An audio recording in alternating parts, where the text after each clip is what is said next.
Okay, good morning and Happy New Year to everyone. So, i-reset natin yung ating monthly support and resistance using our price action, ano? Kung titingnan natin yung price action, candlestick, very bullish yung market. So, kung bullish ang market, para bang, buy tayo, di ba? Pero, if we're going to analyze using top-down analysis and support and resistance, may makikita tayong kakaiba. So, unahin muna natin yung support and resistance on the monthly time frame. Previously, this is October, ito yung all-time high natin. Kaya siya previous all-time high. And this is November, ito yung high. December, ito yung low. Kaya ito ngayon ay monthly support zone between November high and December low. Ayun o, December low. Ayun siya. Ito kasi December low. Ito, November high. So, between that zone is support. So, dito naman, December, ang narating niyan, price is pinakamataas niya ito. Monthly resistance price, new all-time high. Ayan. Around 4,500 something.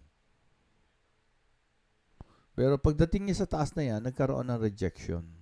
Ayan. Ano ba yung nangyari? So, lumalabas ang nangyari dyan. Nag-open dito yung market. December. And then, bumaba. Bago tumaas. Yan.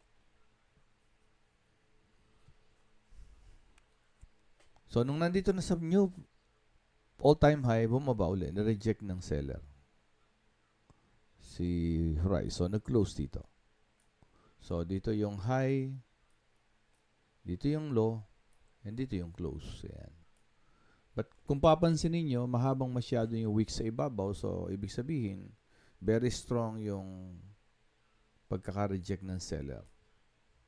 So, that is for monthly time frame, ano? So, now, alam na natin kung ano yung mga support and resistance. Asan yung price? The price now is in between the high ng November and then the previous all-time high. Ayun siya. Andyan yan ngayon yung kasalukuyang price. So, ibig sabihin, bumalik siya uli dito sa resistance na kasi nung nabutas siya, it becomes support. Pero dahil sobrang lakas ng rejection ng seller, bumalik siya uli sa ilalim. So, it goes back to a resistance. So, ibig sabihin, maraming seller yan. Imagine yung lumabas na bumalik pa. So, between this area is merong monthly support zone and the previous all-time high. Ibig sabihin, gumagalaw yung price dito sa dalawang yan, sa area na yan. So, ano tayo? Bibili o magsisell? So, we don't know yet, ano? Looking at the market direction, bullish talaga yan siya. But we have to consider again this week. So, para mas makita natin, we have to go down weekly, you know?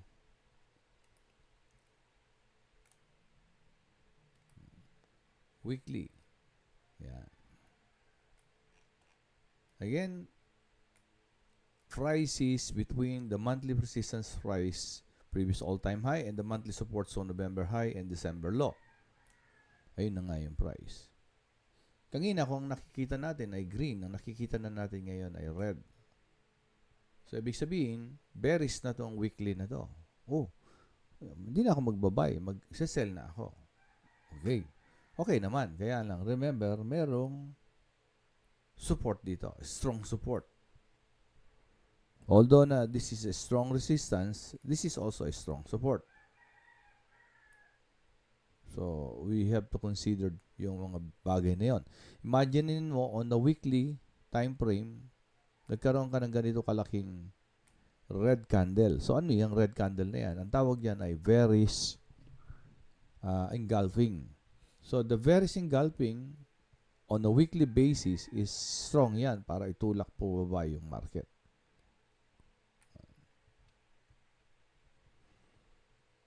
Kaya lang, ang tanong, hanggang saan bababa?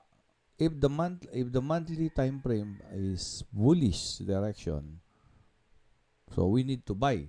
But when we go down weekly, nagkaroon ng red. So we need to sell. Hanggang saan tayo magsisell? Or hanggang saan natin hihintayin? Either you sell at makipagsapalaran kayo sa pagsisell, or either you wait for the price na makarating dito sa monthly support zone and wait for the price kung anong gagawin niya. Sa ngayon, hindi natin masabi kung anong gagawin. Pwede kasing yan ay mulusok pa rin, o pwedeng dito ay magkaroon ng accumulation, yan, bago bumalik. Remember, the monthly is still bullish. But at the moment, the weekly, hindi ako magbabay kasi ang weekly is pababa. Diba? Weekly pababa. Magsesell ako. So, daily.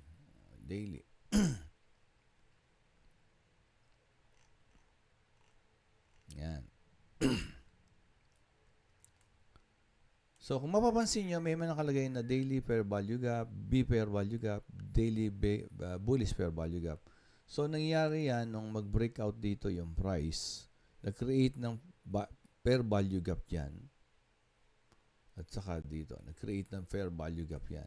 So, kaya, nung pataas, kaya siya ay bullish fair value gap. Kaya lang, since nagkaroon ng bearish engulfing, on the weekly, even first day pa nga lang nagkaroon na ito. Ito na kagad eh. Very strong, no? Ang laki ng candlestick na yan, very engulfing. And then, dapat sana kung mapipigil ng fair value gap yan na ito, na daily fair value gap, dapat sana pagdating dito niyan, aangat na. Pero since binutas niya yung fair value gap, the fair value gap supposed to be mag-a-act as support. Pero ngayon, nag-a-act siya as resistance. Kung mapapansin nyo, may rejection sa taas. Kaya lang, may rejection din sa baba. Baka dahil meron ding fair value gap sa ilalim pa na hindi pa na-mitigate. So, this fair value gap could also act as support. Ito kasi nabutas na. This fair value gap is acting as a resistance. Itong fair value gap na to is possible na mag-act pa to as support.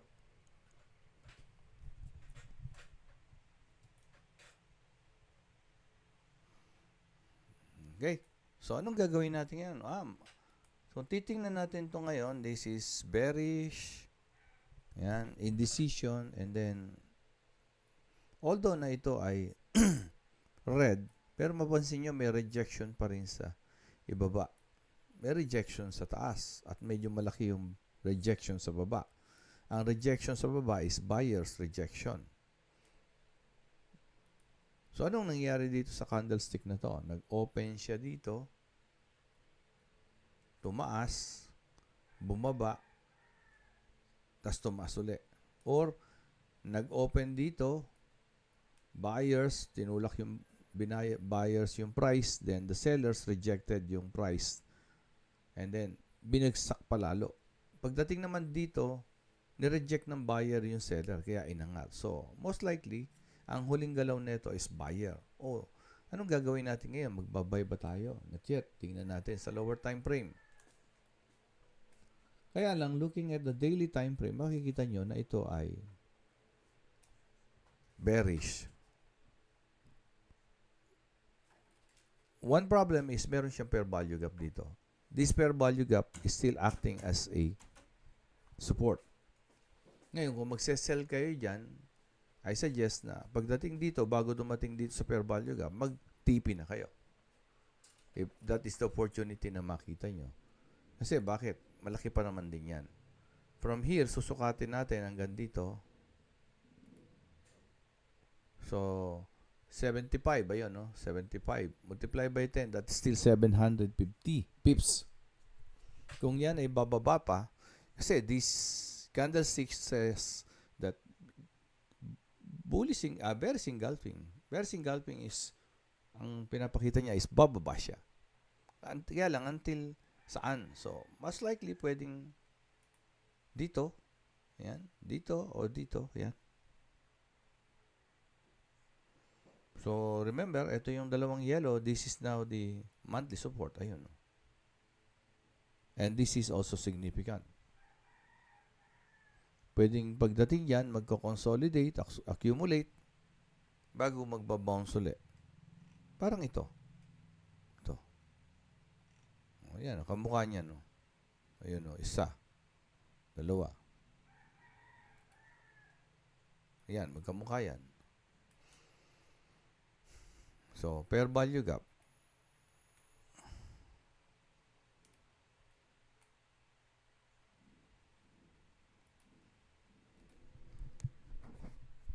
Diba? Ayan, o. Fair value gap.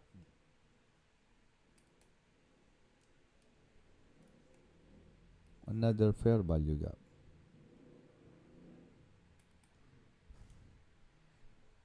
So, malamang sa hindi, bababa pa rin talaga ito. But, this is an opportunity na dapat yung hintayin pagdating na nandito na. Bakit?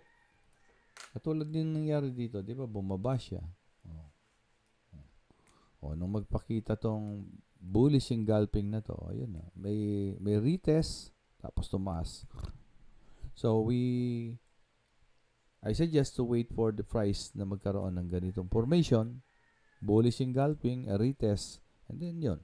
This is another opportunity na malayo pa lang na dapat paghandaan natin. Kasi tingnan nyo, magkamukha yan. Magkamukha ito. Ayan, no? O, di ba?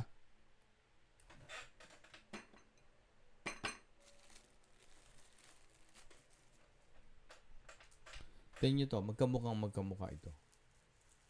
Ayan. Ito ngayon, ayan. Ito siya. So, ayun yung fair value gap. Ayun yung fair value gap. The fair value gap acts as a support, pero nung nabutas siya, it acts as a resistance.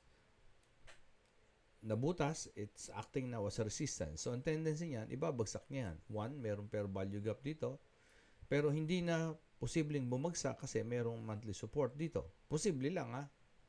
Na parang ito. There's another fair value gap. So, yung fair value gap na yun, acting as a support.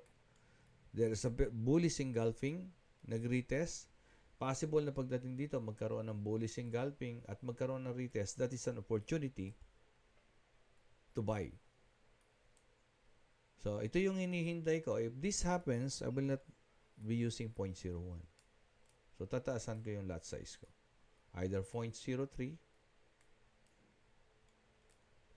or 0.05. Tapos, pag tumaas na yan at nagkaroon na ako halimbawa ng mga $300, tsaka ako magdadagdag ng 0.03. Bakit? Kasi yung $300, ito na ngayon yung kalaban nito. Nilalaban mo na yung panalo mo, hindi na yung kapital mo. Okay. Again, sa mga nagtatanong, bakit yung iba nagmo-multi-entry? So, if the trader knows what to do and he is very much confident about his strategy at nagmo-multi-entry sila, since yun yung risk appetite nila, okay din yun. Kasi nga, most likely, yung itine-trade nila ngayon, yun na yung mga napanalunan nila. Sa mga nag-uumpisa naman, start small, then dream big. So, for those who are not yet sure about what they are doing, so keep your lot size small. So, yung mga naglalaki na ng lot size, malamang alam na nila yung ginagawa nila. And if this, kung mayroong mangyaring bawa, nagkaroon ng problema sa kapital nila, na sana naman wag. So, kaya meron tayong tinatawag na trade at your own risk. Yan. I'm not saying na mali yung ginagawa nila, but I do agree na risky yung ginagawa nila, but they are trading at their own risk. And they have strategy na sabihin na natin 100% they are confident. Bakit? Kasi sinasabi naman ng mga kasama natin, pag may mga ganun, tinatanong ko sila, gano'n na ba katagal mo ginagamit yan? So, medyo matagal na nilang ginagamit yon. So, i-wish na lang natin na sana mating din yung time na tayo maging katulad nila. Kasi kung nagawa nila, pwede rin magawa natin. Kaya, sa mga new joiner na nagtatanong, itong gusto kong matutuhan, ito yung gusto kong matutuhan, ito. Dito sa community natin, ito, bigyan nyo kaming signal. Wala po tayong signal. Sa mga nagsasabi ko anong gusto nilang matutuhan, wait for the Zoom para malaman nyo kung ano lang yung tinuturo ng community. But basically, ang tinuturo ng community is price action lang. And support and resistance. Yan yung pinaka-basic. Tapos yung mga nagtatanong naman na ano po ba yung panonoorin sa Polaris TV, meron dalawang playlist doon. Isa yung video guide for beginner, tsaka yung trade daily analysis. Yung ibang mga electrical, so automatic hindi nyo na yun panonoorin kasi obviously electrical yun eh. Dahil ako kasi ay isang chief engineer sa barko, so may mga other video ako. So, ang panoorin nyo yung video guide for the beginners at saka yung mga daily trade analysis. Doon na kayo mag-focus. Okay? And wala pong libre dito, and I also encourage everyone to address each members ng mate, ano. So napaka-particular po natin sa ethics na yung mga hindi po talaga naghukuan sa ethics natin, lalo na yung medyo hindi magandang magsalita, we will be removing them sa ating community. So, since madalas po tayong hindi nagsusum ngayon, kaya I'm reminding everyone ano yung community, ano yung ethics ng community natin. But then again, Happy New Year pa rin po, and I hope na safe lahat ang buong pamilya nyo sa mga paputok. Thank you and good luck.